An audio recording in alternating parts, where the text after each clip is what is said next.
Hola, ¿qué tal? Buenas noches. El día de hoy vamos a hablar sobre infecciones virales asociadas al paciente con VIH. Soy la doctora Laura Zoe Martínez Flores y empezaremos con el citomegalovirus. Pertenece a la familia Herpesviridae. Es común en individuos inmunocompetentes. La infección primaria normalmente suele ser asintomática y leve. Posteriormente, el virus va a quedar latente. Tendremos varias fases como la infección primaria, luego la reactivación endógena o reinfección exógena. La transmisión, transfusión, placenta, trasplante de órganos y contacto sexual. Afección principal al sistema nervioso central, retículo endotelial, ojos, pulmón y sistema digestivo. El humano será el único hospedero. Tiene un periodo de incubación de 4 a 8 semanas y es común en pacientes inmunocomprometidos con CD4 por debajo de los 50. Citomegalovirus tendrá las siguientes manifestaciones clínicas en hospederos sin inmunodepresión, malestar general, mialgias, fiebre, en hospederos con depresión inmunológica, neumonía, complicaciones frecuentes como gastroenteritis y coriorretinitis. En infección congénita y prenatal, afección principalmente al sistema nervioso central, anormalidades oculares, retraso mental y también se puede presentar neumonía. El diagnóstico principalmente va a ser clínico, pero también tenemos pruebas inmunoquímicas y cultivo, orina, sangre, secreciones vaginales.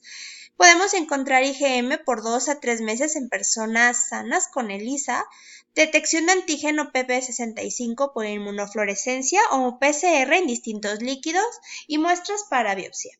El tratamiento principalmente con ganciclovir 5 miligramos por kilogramo de peso cada 12 horas o vanganciclovir 10 miligramos por kilogramo cada 12 horas por hasta 2 semanas, de 2 a 4 semanas. También tenemos el virus varicela zoster. Sus características principales es que corresponde al alfa herpes virus 3, no tiene reservorio animal, de manera que para su supervivencia se propaga de hombre a hombre, ocasiona varicela y posteriormente el herpes zóster. Es en el primer contacto del huésped con el virus que tendrá una primoinfección, se manifestará como varicela, es una enfermedad generalmente benigna que afecta en forma epidémica a niños susceptibles. Posteriormente tendremos la viremia secundaria, en la que aquí se va a transportar los virus a los ganglios de las raíces dorsales. En este sitio se va a replicar y establece la latencia del virus. Posteriormente va a diseminar a piel, donde aparece el exantema que tenemos comúnmente como característico. Las manifestaciones clínicas, bueno, durante el episodio prodrómico vamos a tener que los pacientes podrán presentar cefalea, fotofobia y malestar general. Típicamente se presenta con dolor y una erupción de vesículas que sigue el trayecto de algún dermatoma, principalmente en tronco o extremidades. Las lesiones progresan con principalmente primero en parches de eritema hasta agrupación de vesículas, posteriormente pueden ser pústulas y costras del 7º al 10º día y que pueden tomar hasta un mes en sanar. Frecuentemente se asocian con cicatrices antiestéticas y cambios en la pigmentación, además de acompañarse siempre de dolor. La mayoría de los pacientes van a reportar dolor profundo, picante o punzante, parestesias, disestesias o una respuesta exagerada ante un estímulo normalmente no doloroso y dolor de tipo, por ejemplo, pueden referir que sienten toques tipo eléctricos. El virus de la varicela zoster vamos a tener que el diagnóstico principalmente va a ser clínico, frotis o confirmar mediante un PCR. El tratamiento, aciclovir 800 miligramos 5 veces al día por 7 a 10 días en pacientes con VIH, pero también vamos a tener que hay que tener otro tipo de tratamiento como el tratamiento del dolor, que puede ser usado un AINE, opiáceo, o también antidepresivos tricíclicos en algunos casos, pregabalina o gabapentina. Tratamientos no farmacológicos vamos a tener varios, hay bloqueos nerviosos o hasta administración intracecal y en algunos casos también se ha utilizado la toxina botulínica.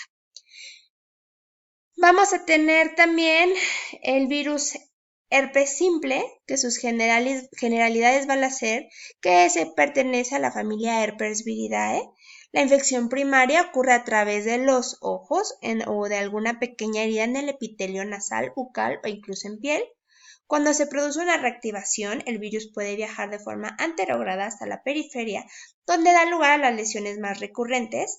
A partir de la infección primaria, tenemos que entender que va a llegar principalmente a generarse reservorios en los ganglios sensoriales e infectar principalmente, como ya habíamos dicho, el sistema nervioso central, donde permanecerá de forma latente. Sus manifestaciones clínicas, bueno, vamos a tener el tipo 1 y tipo 2, las diferencias principalmente el sitio donde se presentan, tipo 1, lesiones leves, principalmente labial, hasta graves como la meningoencefalitis, el tipo 2, similar pero da lugar a infecciones anogenitales o herpes neonatal. El diagnóstico es clínico, principalmente vamos a igual tener analgésicos y el aciclovir, que aquí vamos a tener variantes, principalmente en la prima infección, una tableta 200 miligramos vía oral 5 veces al día por 10 días. En algunos pacientes con VIH depende del conto SD4, a veces se requieren los 400 miligramos 5 veces al día durante 10 días y en algunos casos van a requerir posterior a esto 3 a 4 veces al día durante un periodo más prolongado dependiendo de los recuentos celulares de CD4. Vamos a tener el virus herpes tipo 8. Las generalidades principales, bueno, pertenece al herpes viridae, cubierto por una membrana fosfolipídica que rodea la nucleocápside. Sus huéspedes son los humanos de forma exclusiva y la proteína TAT del VIH ha sido implicada como un mediador que favorece la patogenia. Y vamos a tener principalmente que el estado inmunitario y la carga viral del VIH son factores predisponentes para la evolución del sarcoma de Kaposi. En general, los cánceres inducidos por virus sufren una expansión clonal, la cual pueden aparentar una patología moliclonal más que una monoclonal. En la actualidad aparece principalmente del 10 al 20% en los pacientes infectados por VIH. Es frecuente la afectación extracutánea, sobre todo en cavidad oral, tracto gastrointestinal, pulmón y ganglios. El sarcoma de Kaposi es un tumor vascular, inflamatorio y angiogénico, el cual expresa principalmente por estas características, bueno, aumentos de los niveles de factor de crecimiento endotelial vascular y factores del crecimiento de fibroblastos. Típicamente se va a presentar en pacientes con mucha inmunodepresión, con CD4 menores a 150 y cargas virales mayor de 10.000 copias. Las lesiones del sarcoma de Kaposi van a involucrar desde lesiones tipo parche o placa en los estadios tempranos hasta lesiones nodulares características de los estadios tardíos. Una enfermedad angioproliferativa de celularidad mixta de origen multifactorial que ocurre predominantemente en la piel, también en vísceras y nódulos linfáticos.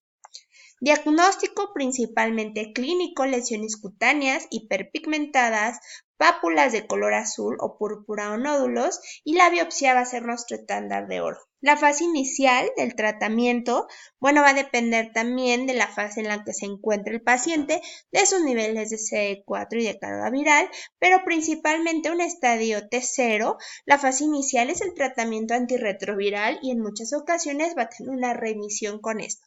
Una fase avanzada va a requerir de antirretroviral, pero también de alguna quimioterapias como antraciclina o paclitaxel. El virus JC vamos a tener que también es un virus muy importante en estos pacientes. Las generalidades principalmente es únicamente en seres humanos.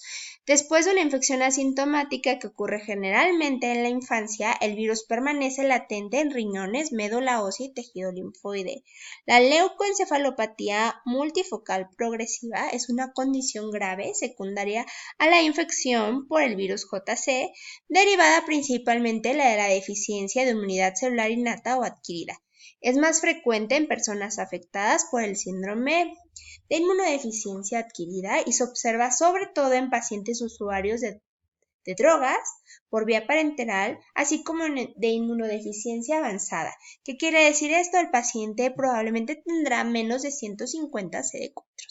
Los signos y síntomas principalmente con lo que nosotros vamos a de cierta manera sospechar es una hemiparesia, afasia, disartria. El daño cortical multifocal también produce deterioro cognitivo en 2/3 de los pacientes. Pueden presentar déficit sensitivos cerebelosos y del tronco encefálico, y el diagnóstico principalmente va a ser por la resonancia magnética reforzada con contraste que muestra lesiones únicas o múltiples de la sustancia blanca, como en las imágenes de T2. La TAC sí puede mostrar lesiones, hipodencias y refuerzo, pero es significativamente menos sensible que la resonancia magnética. El líquido encefalorraquídeo es analizado para el DNA del virus del JC y se utiliza obviamente el PCR.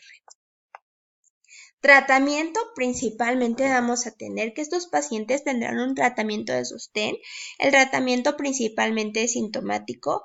El uso experimental de fármacos como Cidofovir y otros antivirales no puede brindar beneficios. El tratamiento antirretroviral en pacientes con SIDA ha mejorado el resultado de la leucoencefalopatía multifocal progresiva, con aumento de la tasa de supervivencia al año del 10 al 50%. Entonces, en sí hemos hablado de la mayoría de los padecimientos de pacientes con virus.